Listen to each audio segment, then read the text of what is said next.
His dream of seeing the world while playing the game he loves. On January 10th, USD's all-time receiving touchdown leader Will Powell will leave to play professional football in France. Only 2 Americans are allowed per team, so Powell will be asked to be a leader right away. The coaches really talked to me about helping to coach the other players about what I know and the things I've learned over here. And so only 2 American players, and it's going to be crazy playing with a bunch of French guys, but I couldn't be more excited. The only question now is, will he understand the plays in French? I actually just bought Rosetta Stone a couple months ago, and I've been practicing my French. My whole team speaks English, and so there shouldn't be too much of a barrier there, and hopefully I pick up some French while I'm there.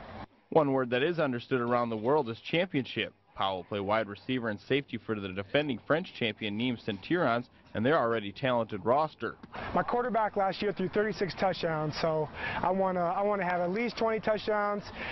Maybe a couple interceptions. I haven't played safety since I was a freshman in college, so that'll be a little different. But yeah, first and foremost, I just want to win that championship. A football championship there doesn't nearly equate to a Super Bowl here.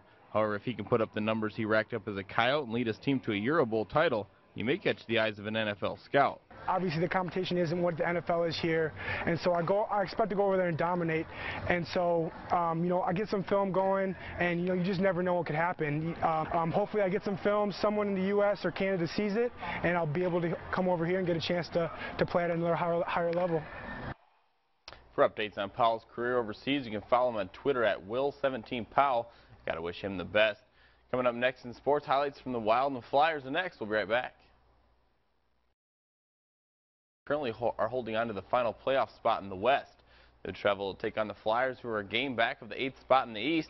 Not even 2 minutes into the contest, the Flyers threatening as Luke Shen nabs the loose puck, then shoots and scores the game's first goal. Skip ahead, middle of the first, the home team with it again. This time they pass it around and across the ice to Jacob Voracek. He finds Wayne Simmons for the wrister at the net. That'd give his team a 2-goal advantage. Still in the period, the Wild trying to get back in as Jason Pominville finds Michael Gramlin at the near side. He finishes with the one-timer, cutting the deficit in half. It would remain that score until 5 minutes into the second period. Braden Coburn shoots. Claude Giroux gets it in with the tip-in. The Flyers get the empty net goal in the third and take this one 4-1. South Dakota State junior running back Zach Zenner made the All-American Football Coaches Association FCS All-American team today. The 4th All-American squad Zenner has made in the past week. He became only the 2nd player in FCS history to rush for more than 2,000 yards in 2 different seasons. The Jackrabbits finished 9-5 on the year. The latest Kello ESPN 991 KBHB high school basketball polls were released this morning. Ladies first in AA, the Washington girls remain the unanimous favorite after their 5-0 start.